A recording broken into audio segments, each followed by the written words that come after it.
Hi friends, welcome to my channel. In today's video, we are going to discuss about how to calculate YTD for a specific country as well as date range. So we are going to see in today's video. So please try to watch all my previous videos. So I'm going to explain it. So different examples with the different scenarios. Okay, now let's go to the Power BI desktop. There we can understand the today's video demo. So for timing, already I have designed the report, so I'm going to explain each and every step what I have done here. So before getting the details of the report, let me explain what are the tables I have imported for designing this report and all. So if you look at here, so dim customer, dim geography, dim product, dim sales territory, dim date, product category, subcategory, fact, internet sales. So these are the tables I have imported from the Excel, and also we'll try to understand what kind of relationship we have established between the dimension tables and fact table. So understanding relationship, it's very important. Now we are going to see that. Click on model, so collapse these two, scroll down a little bit.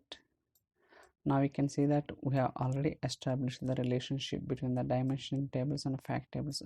For example, if I place the mouse over here, we can see that based on this key, we have established the relationship between the dimension table and fact table. Even the filter propagation flowing from one direction to many directions. It means that from the dimension table to the fact table, even we can enable the cross filter direction of both, but it's up to the requirement. If you want, we can enable, or we can go for the single direction also. So like that, I have established the relationship between the dimensions of fact tables. Now I will go to the report, so I'm going to explain. So this is the table visuals. Here you can see that, so date and with respect to the sales for each device, and this is the running total YTD. So each excuse me, so each year wise we have the running total. Okay, so this is the card visual, and these two are slicers. This is the date range slicer, this is the country wide slicer. So why I have created two measures here? So running total YTD, running total YTD underscore 1, because so if you notice here, so I will reset the slicer. So now we can see, we can able to see the from July 1st onwards 2001. Now we can see the running total YTD up to so 2001 December 31st. Okay, it's gone, I think. December 31st, where it is. Yeah, now you can see up to in 2001 it's a running total. From 2002 again it started. But if we notice here, we can see some of the dates we do not have any sales or transaction for these dates in this country, United States. In case if I click on Canada, you can see that, so the excuse me, so these dates we don't have any sales. So like that, because we don't have any sales for this particular dates and so that's why we are getting the blank. Okay, so that is the reason I don't want to show the blank rows if don't have any dates, particular dates we don't have any transaction. So that is the reason I have created a separate measure to eliminate all the blank rows and all. So here if you look at here, so what are the dates we have sales for any country or specific date range, we are taking only those dates. If the dates do not have any sales, we are just ignoring that. Okay, now we can see, we can select any country or any we can choose the date range also. We are not displaying any blank rows. What are the dates having the sales, only taking those dates only. But here we are displaying all the dates which are having sales or which are do not having the sales also. So likewise I have created this measures. So based on this range, for example, if I change the slicer, automatically we are capturing those dates in this card visual. Now we can see clearly. So whenever I change this, automatically it's getting reflected in this card as well.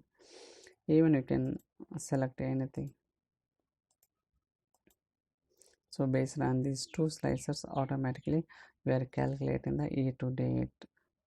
Okay, so this is how I created. So we have another page also. So here, so I'm just taking another example. Here we can see that it's a graph representation. So basically it's year to date based on the year selection and country selection. So how the YTD, so graphically we can see that. Now you can understand which year is performing more sales for the respective country. So we can study the data and make a decision on this like that. So I will try to show what kind of measures I have created to get this report under. Okay, so go to demo measures. So total sales, try to expand, try to zoom it. Now we can see clearly. So for getting total sales, I have declared one variable. In this I have used to calculate some x, and finally I'm checking. So only sales which are not blanking, only consider those sales. If the sales are blank, return the blank. Like that I have written this expression and all, and we'll go to the running total weighted. So here I am using the filter function to get the running total. So based on the specific year, I'm calculating all the dates and all, and finally I'm validating if the sales are blank or not. If the sales are blank, return the blank, otherwise return whatever the expression I have declared in this variable, so it will execute it. So second measure is running total voided. So here I'm not validating any kind of sales are blank or not. So that is the reason, even though we do not have any sales for a particular country or particular dates, it's getting okay. So but in this measure I'm just validating before returning the expression and all. So that is the only difference.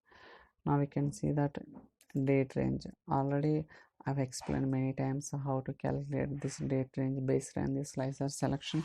Automatically we are capturing from where to where we are choosing the date range. Based on that we can understand, okay, sales are from this date to this date we are trying to see in the report. So I hope you like this video. If you have any questions or queries, you can send me an email or drop your comments in the comment section so that I'll try to reply as soon as possible. So please subscribe my channel. Stay tuned for other videos. Thank you so much for watching.